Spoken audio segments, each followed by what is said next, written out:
عليكم مشاهدينا الأكارم في كل مكان وكل محبي شاشة السحر والجمال أينما كانوا. مساء الخير على كل الناس اللي بيتابعونا داخل وخارج حدود الوطن. مشوار جديد مساء يجمعنا معكم عبر شاشة البحر الأحمر ومرسى المساء يوم الأربعاء، وحديث جديد نتحدث فيه عن واحدة من الفنون اللي عندها صبغة فنية بتتناول بعض الظواهر السلبية في المجتمع، تحديدا المجتمع البجاوي. ونحن نسعد جدا في هذا المساء بضيوفي الأستاذ أحمد فقر. مرحبا بك ومساء الخير عليك. مرحبا أستاذ، التحية لقناة البحر الأحمر والفريق العامل بالقناة، والتحية لبرنامج مرسى المساء والمشاهد الكريم. لك التحية حبابك، ومرحب بالأستاذ علي سيدي. مرحبا بك. ومرحبا بالمشاهد الكريم. لكم التحية وتانينا في قناة البحر الأحمر، ونحن سعيدين اليوم نقدم شغل جديد ونوع من الفن الجديد اللي عنده صبغة أو لون فني معين بيتكلم عن الظواهر. وأستاذ أحمد فقر، خلينا نتكلم بداية وتعرفونا بنفسكم كمجموعة لعمل من الإسكتشات المختلفة اللي بتقدموا فيها وقضايا أو ظواهر سلبية في المجتمع، خصوصا المجتمع البجاوي. نحن أول عبارة عن مجموعة تتكون من فريق، يعني من الصغر كنا عندنا الموهبة دي وحبينا نشتغل وندعم المجتمع. قلنا هنا بدل نقعد ساي نفيد المجتمع. جميل. وعبرنا مجموعة سميناها ASA، يعني اختصار لأسامينا أحمد وعلي وسيدي وآدم. جميل. كله بالإيه وسيدي بالإس. سميناه على حسب حروف. حلو. برضو يعني مجموعتكم أستاذ علي والموهبة بتاعت الإسكتشات ومرحلة التجمعات أو ترابطكم الأسري انتوا ذاتكم مع بعض، نتكلم في الشيء ده وعلاقتكم بالفن أو الإسكتشات القصيرة اللي بتخدم قضايا معينة في المجتمع. أيوة، هي قضايا مجتمعية في المجتمع البجاوي. وفي السكتشات بتاعتنا قاعد تدعمل عن طريق اللغة البجاوية. حلو. عشان تكون أسهل للمجتمع البجاوي. علاقتكم انتم مع بعض كمجموعة في رابط بيجمعكم قرابة، ولا هي الموهبة؟ عموما والموهبة كلها يعني معانا. بتتذكروا أكتر حاجة يعني سكتشات كنتوا بتقدموها من قبل ما إنها هي مثلا تترجموها لأفلام أو فيديوهات؟ قبل التصوير كان بتتمثلوا مع بعض؟ القعاد ساي نكون قاعدين نتونس مجموعة مع بعض، مجموعتنا ذات. أيوة. الونس ذات عبارة عن تمثيل. يعني في النص ده يكون في واحد، يعني انت بتشغل علي كده بتقول له في حاجات كده فيك انت محتاج انك تعملها وكده، او بتعلق على حاجات معينه في ظواهره. هنا ما نعمل لنا برنامج زي ده. وواصلنا. يعني كان قبل التصوير هنا قاعدين بس نعمل برنامج زي ده. واصلنا وقلنا كده نفيد المجتمع بتاعنا ونجرب. نفشل مرة مرتين ثلاثة ما مشكلة، نجرب. إذا حصل خطأ بتعالجوه كيف؟ يعني في مسألة العمل ذاته، إذا عملتوا سكتش معين أو حاجة قصيرة معينة. نعمل أول السكتش، نعمل بروفة قبل التصوير بيوم. نبرف قبل التصوير، يعني بدون تصوير نمثل. قال أنت عامل كده وسيدي عامل كده وبكرة نصور عادي وبدون أي خاطر. إذا حصل خطأ أو إذا دارين تعالجوا يا أستاذ علي، كيف بتعملوا المعالجات لأي فيديو؟ أو كمقترح أنتم مثلا عايزين تتكلموا عن حاجة معينة كده في الظواهر السلبية وحصل فيها خطأ، تعدلوا كيف ما بيناتكم كمجموعة، ما بيناتكم كأفراد في شغل الاسكتشات؟ نقدم برنامج توعي ودرامي وكوميدي. ونحن نوريهم بالدراما. يعني رسالتنا عن طريق الدراما. جميل. ما نكون صارين وجهنا كده وعملوا كده ما بزول يفهم، لكن بالدراما نكون قاصدين توي يعني. صحيح. بالدراما. قاعد مسألة التمثيل ذاتها في البداية ما كان فيها مشكلة بالنسبة لكم؟ يعني كل واحد يمثل له دور أو شخصية معينة يقدر يمثل الشخصية دي بكل الحاجات اللي فيها، بكل السيئات اللي فيها. أنا قلت لك قبل التصوير لما نكون قاعدين كده، يعني أي واحد يكون عنده موهبة. علي ده يكون مستهبل قاعد في نص يستهبل، أنا أكون مثلا ساري وشي يومي زهجان. هسه لما نكون عندنا سكيت هنا يقول أنت بس مثل بتاع الزهجان. يعني الدور دايما الزول الزعلان والزول المتضايق بيكون ماشي معاك. وده ممكن يدو بتاع الزول المستهبل. ونسوي الغريب انه علي ما بيصير فيه زول مستهبل. علي مستهبل. جميل. الفكره ذاتها والهدف منها برضو اذا دايرين نتكلم فيها يا استاذ علي، في هدف الشغل ده عشان تقدروا تعالجوا بيه القضايا، تقدروا تحلوا بيه المشاكل السلبيه الموجوده. كثير منها ممكن تكون هسي بنلاقي المدارس لما تفتح او الناس اغلب الطلاب عندهم ما بيحبوا يمشي المدرسه، او حتى لو مشى تلقى بنط بالحيطه، ما بيحضر الحصص، بيعمل مشاكل عشان انه هو يطرد.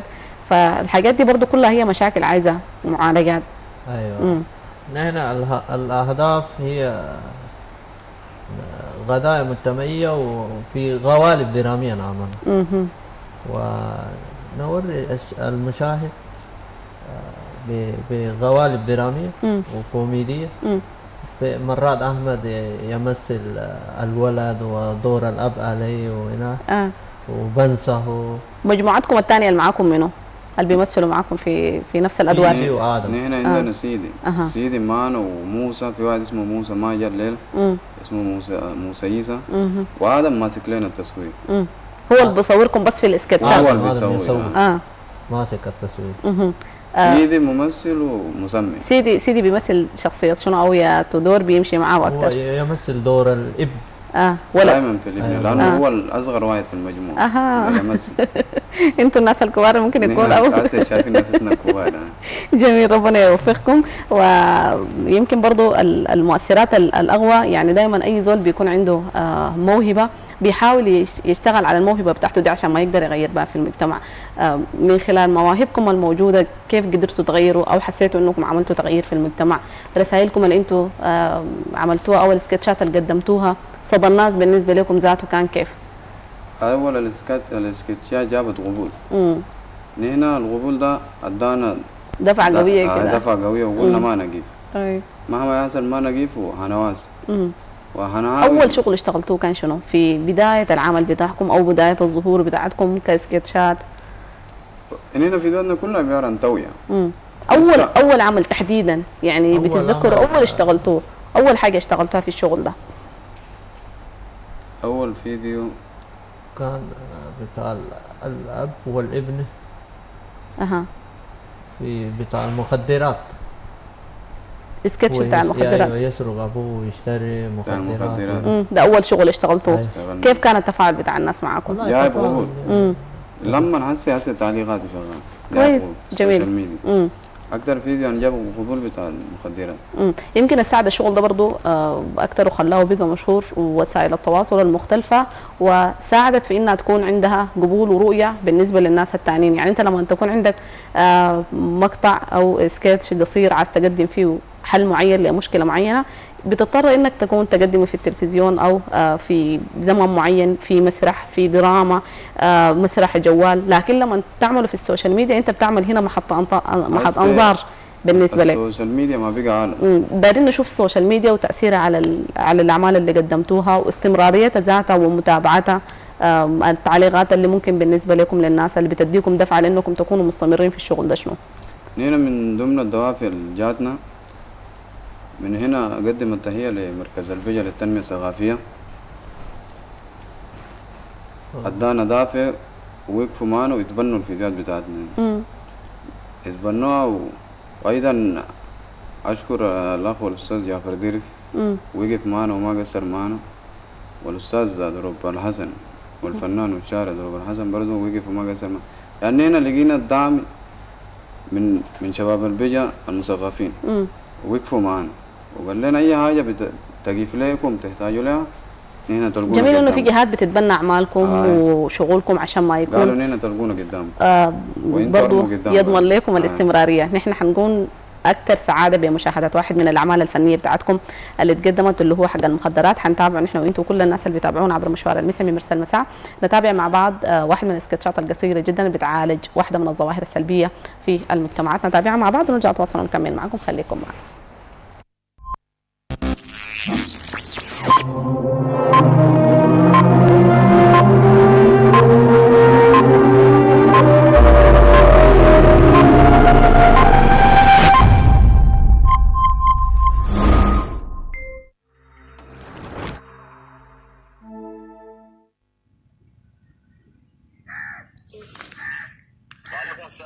كيف يا عمنا؟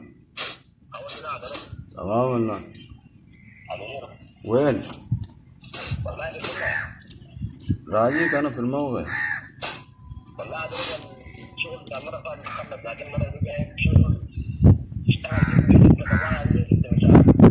يا زول ده سامع ما يكون غالي بس. خلاص تعال ما تتأخر لي، والله أنا ما قادر يا. خلاص راجيك أنا. لكن أنا شرط بينه وبين قادر بس تعال أنا ما قادر. لا بس تعال راجيك أنا.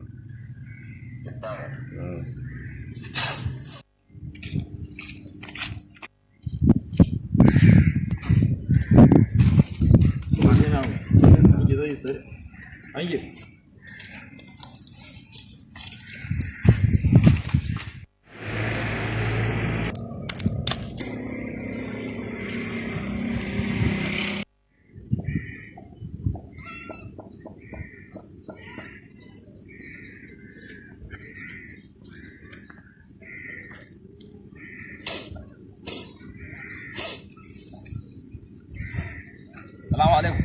أوسط. أحمد. أبغى شنو؟ أمور دايم. دلما. تمام. ناتك داي. تمام والله. أمورك داي. الحمد لله. تمام. أمور إيه؟ لا يا خزي يا أبا. والله أبي أنا زجاج. شو كنا مسيرة وكنا نيبي مين نعم. لا أنا ما أنا زجاج. والله أنا كنت أقول أبغى يعني. ورا تو كنا عدد فيري تو يا. لا كذي يا أبغى ما أجي آخر بلا بس أجي يعني.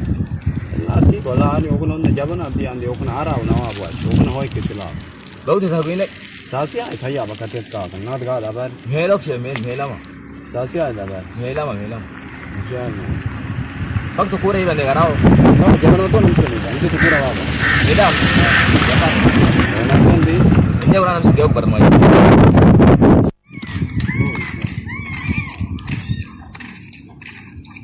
كيف تمام؟ كذا الحمد لله يعني أنا قدامه بيسانو. خلاص بس. يا بري لا يصير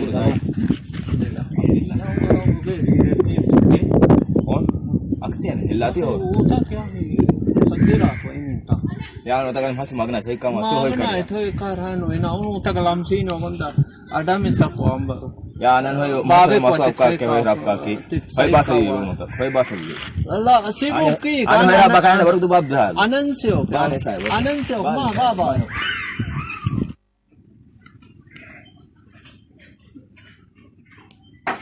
السلام عليكم. أبغى شنو يا؟ أود والله. أنتم. جوا. على قايتو كيف فايستا عمري. سلف ده هروي ده. أنا عمر الله تلاقي ورني. بس كون هينو كاتي. والله. مسكين واري سامي. الله ما دوي مثلا بس वो नाना बक सकिया नाना बक इदी वने तो कोना car baru double subuh bari ani car यान मन ani onda इसे बेतो अपना ये था कानो angkretini ya angkretini नाथ का दाई wallahi alhamdulillah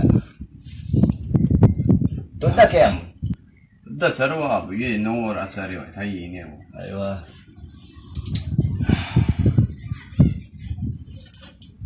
lawan baru ani नोर असासिया था या aywa umel lai bhai kadi usok tha sa mak tu kun इमा तो जराबा नहीं ani habba kan dai muham ना नहीं थे की के और नवाज हम फिर अब जगह बरने वो को ना वो दोगे बस ya arbu dekna haba गा तो को ना तो kawai bune de wa jao nu hashwa wa de jao kitta bune ise bune de ya dani ना तो की वो को ना तो किधर ya kare au थी बदायत नहीं dama kali ha kala bune de ya wala side pura do gada dia onda ator bimtini o kam baru imma de songa da ator kan kita bune de wa de bune de ya no da bune se hete snap tak kita ma se takka kya hai limda tekna ka kan hale se no kan ka hale se vitalis no hale to chuk bai to hale se no kan vitalis o kana jarraba baru khasar khasa se maste tu no do mate na hawo o kana na to ki di nande lare ka hari ga to a to kana shibi mina hal itne shibi masulat to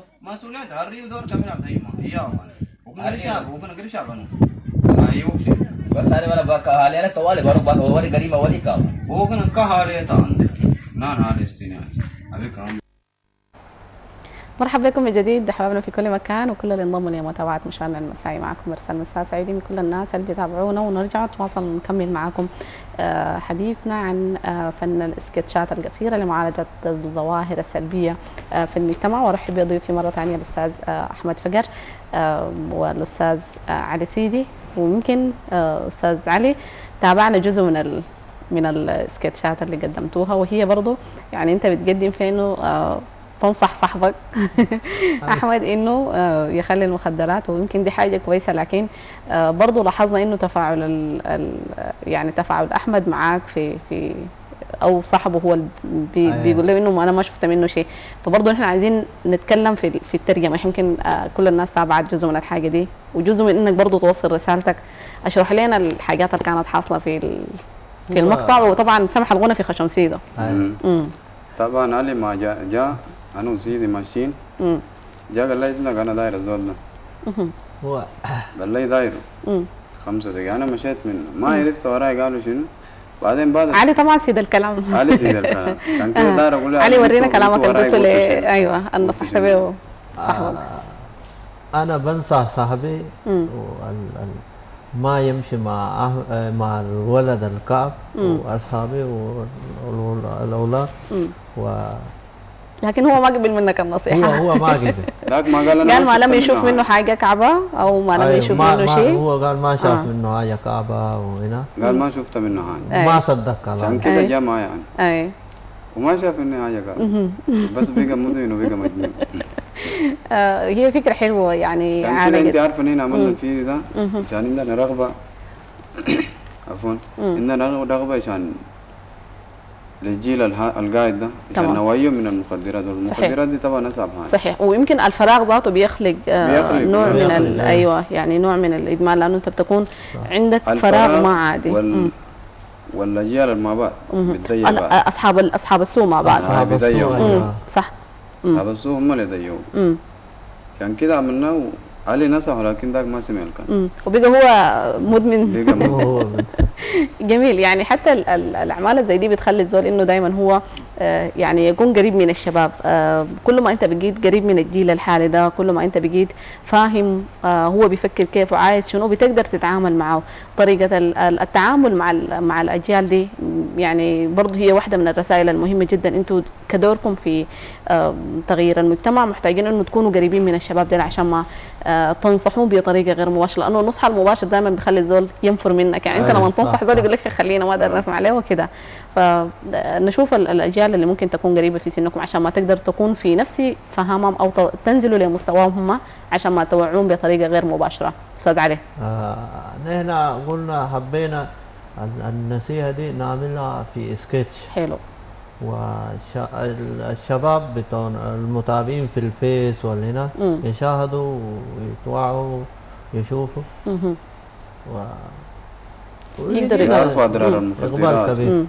يعني انت لما تنشر الحاجه في السوشيال ميديا اي زول بيكون متابعه. اسهل من انه وكل الشرائح بتكون بتابعه. تجي اسهل. هسه انا لو جيت لزول لعلي ده، لو جيت ويا علي ده غلط وده غلط انت ما تعمل كده، يقول يا اخي انت امشي. لكن انت استاذ احمد ممثل فيها خطير انك بتاع ادمان. عامل فيها شيء لكن ده ما تمثيل. لا اجيت الدور ببراعه يعني. اشتغلت فيه بحاجه يعني بكل الانفعالات الموجوده وبكل الاحاسيس بتاعت الزول المدمن اتعاملت مع الفيلم او مع السكتش القصير ده. طيب استاذ علي خلينا نشوف تعاملكم مع الجامعه. ويمكن احنا تابعنا في بدايه الفيديو كان عندكم مع مركز ثقافه البيجا والدراسات الثقافيه. عندكم مركز البيجا للتنميه الثقافيه. مركز البيجا للتنميه الثقافيه هي اللي تبنت الافكار دي. جميل. يعني برضه لاحظنا انه في دخلتوا الحاجات البيجاويه، الرجل البيجاوي، الشجاعه وشنو. يعني هي برضه كلها رموز بتدل على انه في عندنا حاجات ممكن نحن نقدر نستخدمها ونقدر نغير بها.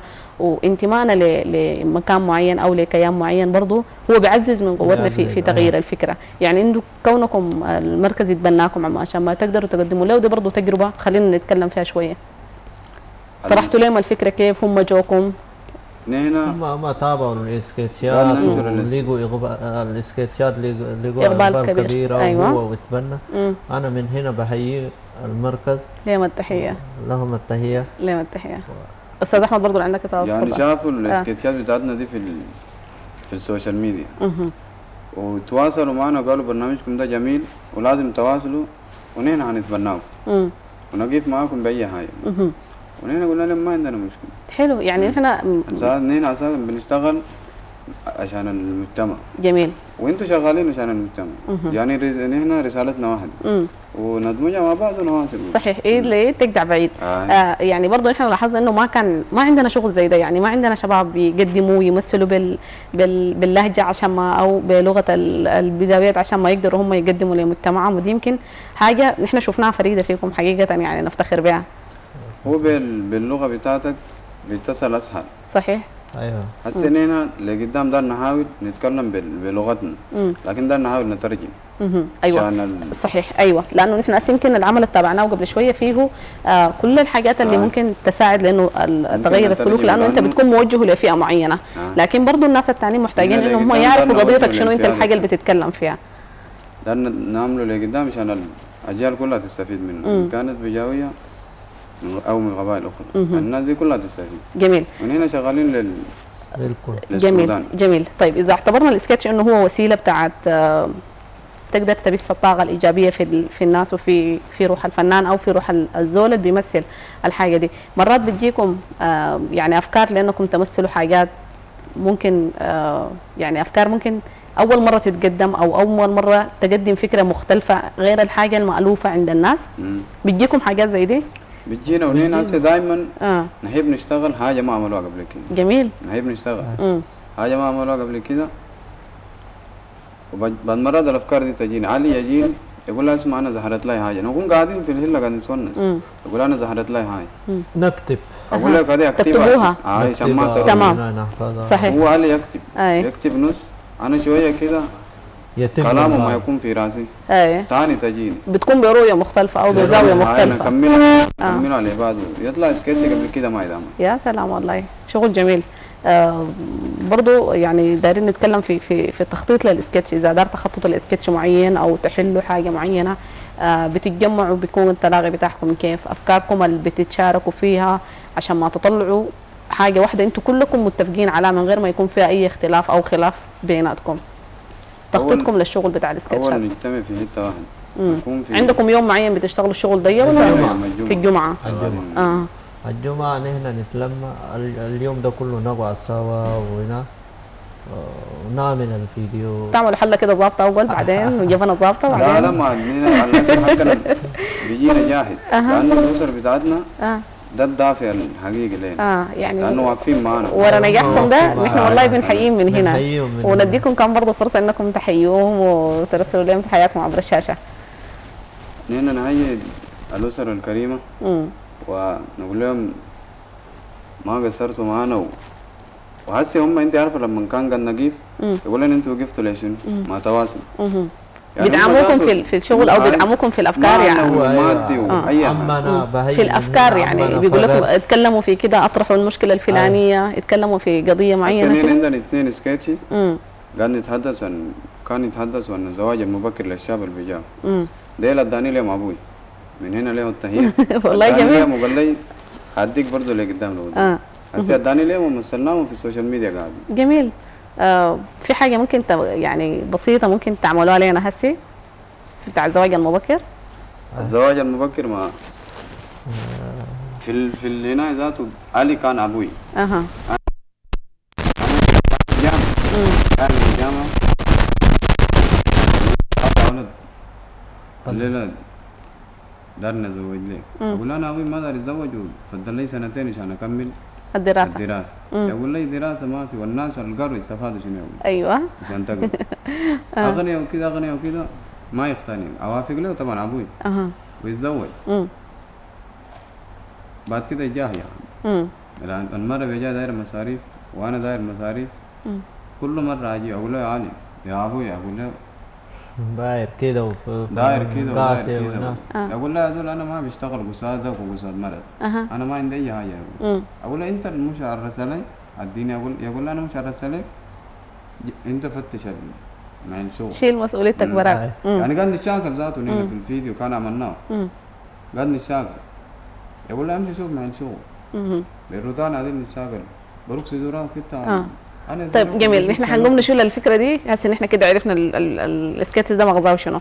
عايزين نكون كده بطريقه انه استاذ علي يكون الابو وانت الولد وتدينا حاجه سكتش نقول بيروتان من هنا قاعدين وانتوا قاعدين في محلكم دي. اوري احمد انا اورك يعني دوري توكت اردوغ امرو وبروغ عند شاوريوغ انيو انا بابا قريان كرا ده دار وكهري يا انا تقرات فايس عند مالو سنه هو ينقد مالو سنه ملا واصلتني انا اورك كادي وازد ايدور كادي دا قريان وتقرات دي شانا داي بيشبه بندنون داري ودي بي دينا رو ايدك يا قريان النات ميرا فيك انا اورك هنا نبقى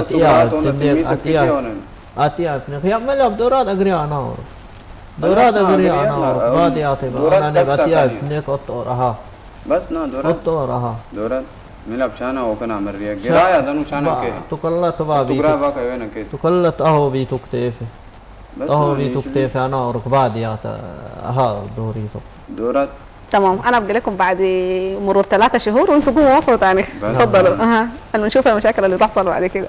يا شباب نوناني ورانسي بابك شانا هرويك انو كورونا يسبي نات كانغا تو اني شانا كي هايدين وند تو تكت بين مينن ها ما تني باني اني وميني كا كان كره جن غير شاب تبري كيا يا اوري اني بويت كوانا اورو يا اوري كلا ده هي وقت كاد اسد اورو اوري هويت تدالف تديا دمالوت كم تدا انغادو وشانو كوير شي بماني نات كا بربرو كتو تكت بين مينن تكت بي انغي تو تي بوناني ديرا رهري ماري داري سور يعني ده عشان شغام هم كورونا تسنجا كورونا ومكرونا وبعد ياتي بديه اني كادينا عند نات هي بمسي هي لا يشانا داينك شغام امتي كافر سيلف بس تالي كونن يا او كنا اي واحد ابي سيلف داريو ادي ادبا ادي ادمري انغا ده كام شم ما في سلفيا قايدي اكن نبودا اكن نبون كانوا انا اورغوناني نا ثوري كنا بس نا دم رسوني يا شاوي نا دراتي اللبطة مبارك جميل. شكرا لكم والله، حقيقة جميلة يعني. برضه هي واحدة من الحاجات القضايا المهمة حقيقة محتاجة لمعالجات كثيرة. يعني الوقت يخلوه يتزوج من صغير. الزواج المبكر صحيح مشكلة قبل ما يكمل التعليم. قبل ما يكمل ولو وقبل ما يكون ذاته عنده حاجة يعني يعتمد عليها في معيشته. كان شال أبوه وشال الأسرة. صحيح. لكن قبل ما يلقى وظيفة في شغل ثابت هنا يقول لي يعني لينا من زمان العادات في البداية يقوموا يعملوا لك أي حاجة، يسهلوا لك إجراءات الزواج أو أي شيء. لما نيجي يقول لك لينا من زمان الحاجات بالقراءة دي يقول لك لينا ما نعرف. عشان كده أول أعرس وبعدين أقرأ. يعني من ضمن الشروط بتاعتهم أول تعرس وبعدين تقرأ. بعدين ممكن أي حاجة تجوط وأي حاجة بتتلخبط. أي حاجة تقرأ. يعني تمشي لأي زول بعد كده خلاص. مين هناك يقول لك عارفك دار السنة. جميل. إن شاء الله يعني دايما تقدموا حاجات حلوة تقدر تخدم القضايا وحقيقة حاجات يعني بتهدف لأنه تعالج المشاكل الموجودة في المجتمع. وبرضه يعني مرينا كلنا والعالم كله مرة بظروف استثنائية جدا، جائحة كورونا اللي برضه عطلت السبب وعطلت لأستاذ أحمد الشغل بتاعه هو حديث الزواج يعني. خلينا نشوف برضه من الأعمال اللي عملتوها في كورونا كسكتشات وتقديمها في قالب فني أو قالب درامي مميز. أستاذ علي. هنا كان عملنا الفيديوهات دي كفكرة. كان هنا قاعدين سوا قاعدين نتونس هنا قلنا نعمل فيديوهات. ووالد أحمد برضو شجعنا للفيديوهات. ومن هنا أنا بهيئه له التهيئة والتقدير.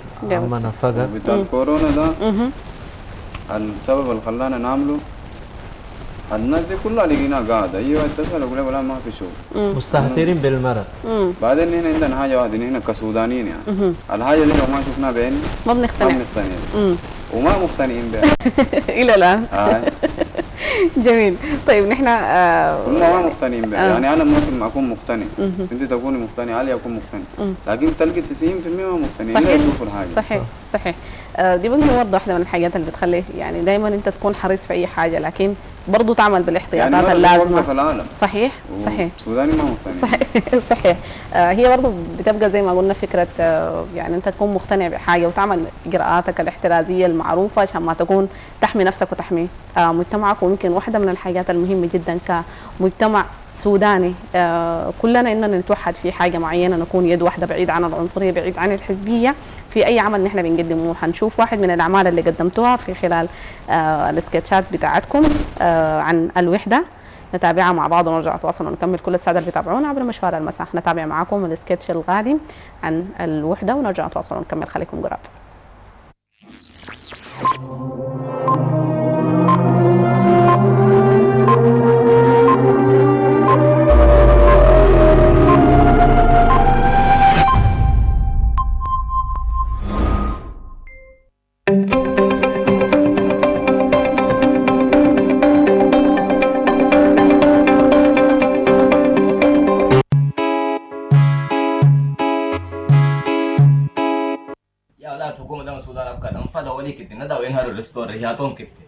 يا حكومة شغامتني شغامي تندي لا داي سكاي تندي فينا يا داي سكاي كده في مرة أفريت أكشيو أنا أفريج داي سكاي بقى كم حكومة بتونا يتني بقى بارك نان دون دا بان أون مينان تتلس نايت ونوكنا نان دون دا يبدت كايني بارك نان دون دام تانا هسه هدي هرا فرمي داي هدي هرا آخر زول ما سكين دهني إني أنا بنوك نيبي بنات تصرف إن إفيريون كي تجنا وكنا ملا كذا أمره حالي شو أنا حالي شو والله حالي شو أنا لا فايزة حالي شو اثنين بدان لا فايزة بروح هاي ودا تقدر هاي ودا تقدر لا لا بس فكسر هاي ودا تقدر ولا ثام دابو نصر كاهي سكينه كاهي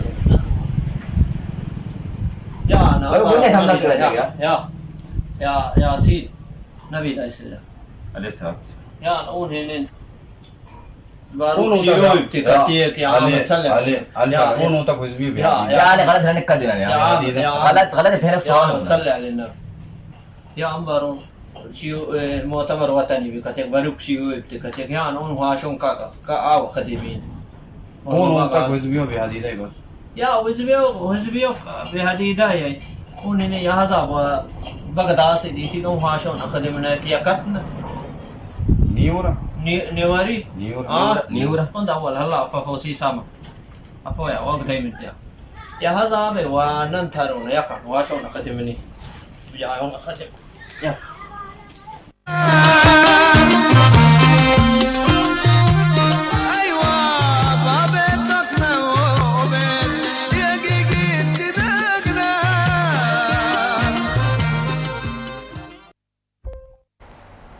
اهلا من جديد مشاهدينا، رجعنا وبنتواصل معكم. تابعنا يمكن واحد من السكتشات اللي برضو اتقدمت من خلال الشباب الموجودين احمد فقر وعلي سيدي و تبع مجموعتكم الرابعه اللي يمثل معاكم برضو نحن بنحييه سيدي وآدم من خلال السكتش ده. ويمكن تكلمتوا عن الوحده وتكلمتوا عن يعني بعيد عن التعنصر وبعيد عن الاحزاب والحاجات اللي ممكن برضه هي ما تخدم المجتمع وما تخدم القضايا. والوحده حاجه مهمه جدا، شعار المفروض يكون يعني عند اي زول نتكلم فيه شويه وفكرته من خلال الفيديو اللي تابعناه مع بعض. استاذ احمد، نحن فكرنا في الفيديو ده، قلنا كده نخدم محل الاحزاب دي ناخدها بعيد، علي بحزبه وسيدي بحزبه وانا بحزبي، وكلنا نشتغل من اجل المجتمع. جميل. واي واحد يكون في حزبه من غير ما يكون في اي مشاكل، من غير في اي سكين نشتغل بدون سكين بدون مشاكل بدون اي. جميل. طيب شنو من حاجاتكم اللي عايزين انكم تعملوها في المستقبل وتنفذوها او تبقى هي بالنسبه لكم اعمال جديده؟ هسه قبل العيد الجمعه الجايه دي عندنا فيديو شغالين فيه وجاهز. جميل. عن العيد. حيتكلم عن شنو؟ عن العيد، كسوة العيد. كسوة العيد. فكرته شنو؟ ولا يعني يكون علي حيكون ابو الولد. يجي لعلي ابوه فقير هنا وابوه فقير. هيجي له يقول له ابوي الاولاد دول كلهم اشتروا لهم هدوم وانت لسه ما اشتريت لهم خروف العيد خروف والهدوم. اشوفهم ما دايرين هدوم.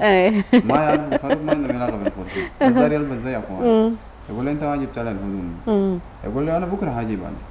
هو في نفس الزمن يكون ما عنده جنيه في جيبه ويضرب لاخوه اخوه برضه فقير زي، يقول له انا داير حاجه، يقول له لا انا ما عندي، لو عندي كان ادي. وفي يجوا مجموعه كده نظام منظم او شباب يجوا يقولوا نحن دعم يعرفوا بنفسهم، يقولوا نحن كده ونحن كده، وقال ندعم الاسر الفقير. جميل. اقول له لو عندك بيت او ولد بنديك، ده يقول لا انا عندي ولد. يدوا ملابس للولد. ودي تكون مبادرة. حلو جميل. حتكون ان شاء الله للعيد ان شاء الله. ان شاء الله باذن الله. طيب برضه نديكم مساحه لانكم تحيوا كل الناس اللي عايزين تحييهم، كل الناس اللي دعموكم وشجعوكم ويقفوا معاكم في الشغل الكبير اللي قدمتوه دي، وان شاء الله حيكون مستمر برضه متواصل من اعمال سكتشات بتتناول ظواهر سلبيه للمجتمع بشكل تناسب الفئات المختلفه، وفي نفس الوقت ما تجرح الحياه او الذوق. كلام تفضل. اول حي قناة البحر الأحمر للاستضافة. لك التحية، شكرا لك. وبرنامج مرسى المساء، لك التحية. والمشاهد الكريم. وأيضا وهي من جديد مركز البجة للتنمية الثقافية، الأستاذ والشاعر دروب الحسن، وأخونا الأكبر مننا جعفر زريف. أستاذ لك التحية. برضه عايين من هنا. وللمشاهد برضه عايين. لك التحية. استاذ علي اديك مساحه برضه تحيي ناس سيدي وناس ادم. ايوه سيدي. بحيي قناة البحر الأحمر على الاستضافة والمشاهد الكريم خلف الشاشات، وبحيي الأخ والأب الأستاذ جعفر درف. ليه التحية والله. ليه التحية. هو الدائم الرسمي لنا هو. يا سلام. والأستاذ والشاعر أدروب. نحن هسه نكون قاعدين كده ولا نحن هنجيب ولا انتوا تقولوا ونحن نشتغل. تمام. مرات هم يدون احسن منكم. ولا ما بتقدر. تمام. يعني الاثنين اخواننا ان شاء الله يكون لكم يعني بصمه واضحه في شغل السكتشات، وحاجات ممكن تكون هي يعني مسكونه بالانفعالات الطازجه والتعابير العفويه وليده اللحظه اللي بتخدم قضايا المجتمع البيجاوي بلغتنا وبكلامنا وبكل حاجاتنا السمحه الموجوده. شكرا جزيلا لكم استاذ احمد. شكرا جزيلا لكم استاذ علي. بارك الله. سعيده جدا بوجودكم معنا، وان شاء الله دائما نستضيفكم معنا بحاجات مختلفه ومواد مختلفه وقالب مختلفه لكل الناس. شكرا لكم. شكرا لكم مشاهدينا كل تابعونا من خلال مشوار النساء اليوم الاربعاء. سعيدين بكل الناس اللي تابعونا من خلال رفقة المساء، ويمكن دي واحدة من الاسكتشات اللي بتتقدم وبتعالج قضايا وظواهر سلبية في المجتمع، بتقدم بأفكار تبث الروح الإيجابية، تبث روح التفاعل والوحدة والتماسك في الأعمال اللي بتقدم، اللي بتخدم دائما القضايا اللي بتكون عندها علاقة بمجتمعاتنا البيجاوية تحديدا. لكم التحية لكل الناس اللي بتتابعنا. شكرا لكم. تحياتي والفريق العامل. لما نلتقي بإذن الله الأسبوع القادم الأربع في موضوع جديد وضيوف جدد. تحياتي، في أمان الله.